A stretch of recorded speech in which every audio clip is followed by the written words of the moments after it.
welcome to another episode of Kulture Kids Storytime. Today's story is based on an African folktale. I thought this was a great way to highlight some of the stories that you don't hear every day. This book is definitely got a lot of great lessons, words of wisdom to live by, and would be a great addition to any home library.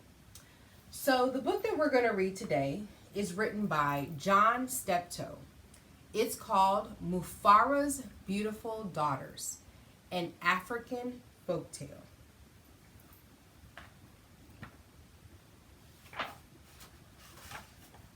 Mufaro's Beautiful Daughters was inspired by a folktale collected by G.M. Thiel and published in 1895 in his book, Kafir Folktales. Details of the illustrations were inspired by the ruins of an ancient city found in Zimbabwe and the flora and fauna of that region.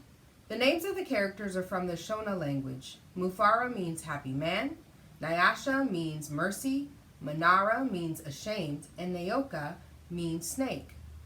The author wishes to thank Nimani Mutima and One Kwanale of the Afro-American Institute and Jill Penford of the Zimbabwe Mission for their helpful assistance in the research for this book. This book is dedicated to the children of South Africa. A long time ago, in a certain place in Africa, a small village lay across a river in a half-day's journey from a city where a great king lived. A man named Mufaro lived in this village with his two daughters who were called Manyara and Nyasha. Everyone agreed that Manyara and Nyasha were very beautiful. Manyara was almost always in a bad temper. She teased her sister whenever her father's back was turned, and she had been heard to say, "Someday, Nyasha, I will be queen, and you will be a servant in my household." "If that should come to pass," Nyasha responded, "I will be pleased to serve you. But why do you say such things? You are clever and strong and beautiful. Why are you so unhappy?" "Because everyone talks about how kind you are, and they praise everything you do," Manyara replied. "I'm certain that Father loves you best. But when I am queen, everyone will know that your silly kindness is only a weakness." Nyasha was sad that Manyara felt that way, but she ignored her sister's words and went about her chores. Nyasha kept a small pot of land on which she grew millet, sunflowers, yams, and vegetables. She always sang as she worked, and some said it was her singing that made her crops more bountiful than anyone else's. One day, Nyasha noticed a small garden snake resting beneath a yam vine. "Good day, little Nayoka," she called to him. "You are welcome here. You will keep away any creatures who might spoil my vegetables." She bent forward, gave the little snake a loving pat on the head, and then returned to her work. From that day on, Nayoka was always at Nyasha's side when she tended to her garden. It was said that she sang all the more sweetly when he was there. Mufaro knew nothing of how Manyara treated Nyasha. Nyasha was too considerate of her father's feelings to complain, and Manyara was always careful to behave herself when Mufaro was around. Early one morning, a messenger from the city arrived. "The great king wants a wife. The most worthy and beautiful daughters in the land are invited to appear before the king, and he will choose one to become queen," the messenger proclaimed. Mufaro called Manyara and Nyasha to him. "It would be great honor to have one of you chosen," he said. "Prepare yourselves to journey to the city. I will call together all of our friends to make a wedding party. We will leave tomorrow as the sun rises." "But my father," Manyara said sweetly, "it would be painful for either of us to leave you, even to be wife to kings. I know Nyasha would grieve to death if she were parted from you. I am strong. Send me to the city and let poor Nyasha be happy here with you." Mufaro beamed with pride. "The king has asked for the most worthy and the most beautiful. No, Manyara, I cannot send you alone. Only a king can choose between two such worthy daughters. Both of you must go." That night, When everyone was asleep, Manyara stole quietly out of the village. She had never been in the forest at night before, and she was frightened, but her greed to be the first to appear before the king drove her on. In her hurry, she almost stumbled over a small boy who suddenly appeared, standing in the path. "Please," said the boy, "I'm hungry. Will you give me something to eat?" "I have brought only enough for myself," Manyara replied. "But please," said the boy, "I'm so very hungry." "Out of my way, boy! Tomorrow I will become your queen. How dare you stand in my path?" After traveling for what seemed to be a great distance, Manyara came to a small clearing. There, silhouetted against the moonlight, was an old woman seated on a large stone. The old woman spoke. "I will give you some advice, Manyara. Soon after you pass the place where two paths cross, you will see a grove of trees. They will laugh at you. You must not laugh in return. Later, you will meet a man with his head under his arm. You must be polite to him." "How do you know my name? How dare you advise your future queen? Stand aside, you ugly old woman," Manyara scolded, and then rushed on her way without looking back. Just as the old woman had foretold, Manyara came to a grove of trees, and they did indeed seem to be laughing at her. "I must be calm," Manyara thought. "I will not be frightened." She looked up at the trees and laughed out loud. "Ha! I laugh at you, trees!" she shouted, and she hurried on. It was not yet dawn when Manyara heard the sound of rushing water. The river must be up ahead, she thought. The great city is just on the other side.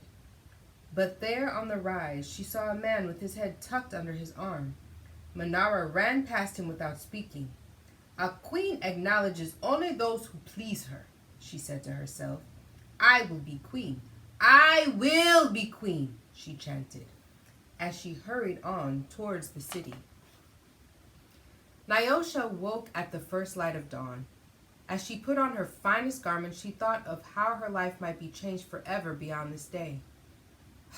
"I'd much prefer to live here," she admitted to herself. "I'd hate to leave the village and never see my father or sing to little Nayoka again." Her thoughts were interrupted by loud shouts and commotion from the wedding party assembled outside. Manyara was missing. Everyone bustled about, searching and calling for her. When they found her footprints on the path that led to the city, they decided to go on as planned. As the wedding party moved through the forest, brightly plumed birds darted about in the cool green shadows beneath the trees. Though anxious about her sister, Nyasha was soon filled with excitement about all there was to see. They were deep in the forest when she saw the small boy standing by the side of the path. "You must be hungry," she said, and handed him a yam she had brought for her lunch.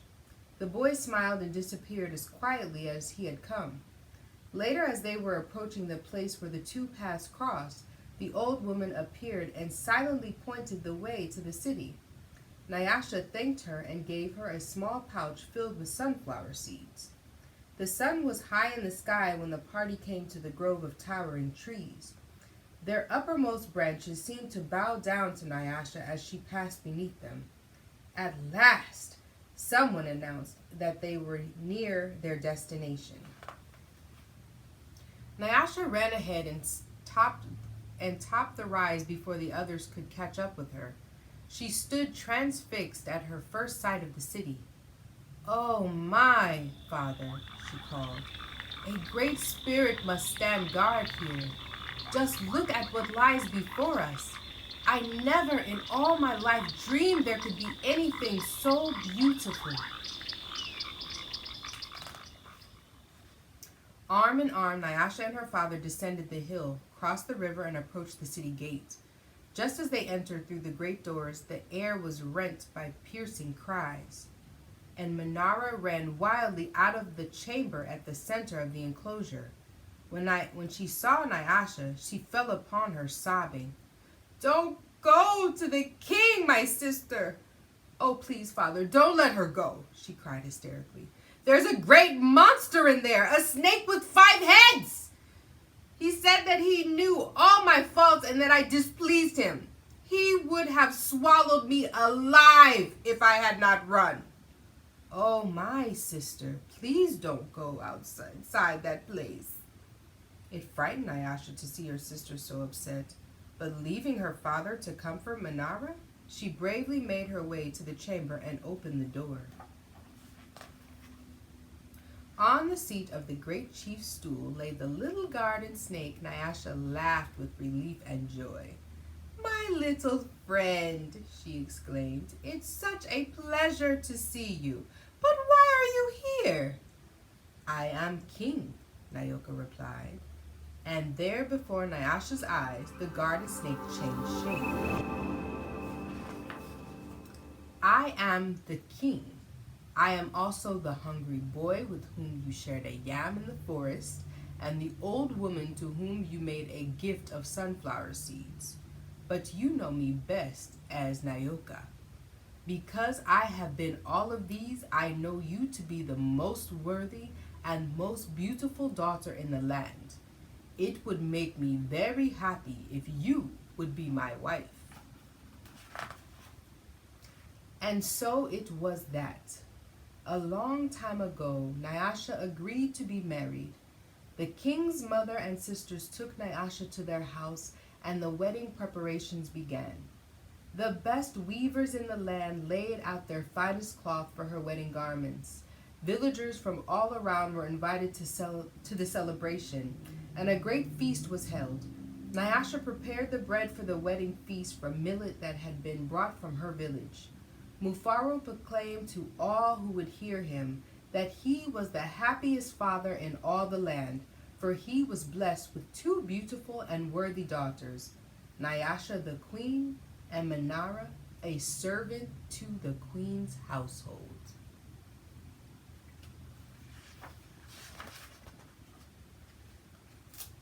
So, how do you feel about hearing that story? When I read this, I just thought about what it means to treat people how you would like to be treated. No matter who we meet along our paths or our journeys in life, we should always be kind and treat people the way that they should be treated, with dignity and respect. Whether you're speaking to the janitor at your school, or you're speaking to your teacher, or you're speaking to your mother and father, cousins, aunts, uncles, everybody, no matter what level of job that they have in this world, should always be greeted and treated with the same respect. Nyasha understood that, and Manyara had to learn the hard way that you cannot treat people in the manner that you do and expect good things to happen. So I hope that you can take these words of wisdom from this story and apply it to your everyday lives as you're thinking about how you're talking to your friends and family and how you are being respectful to those around you. See you next time, guys.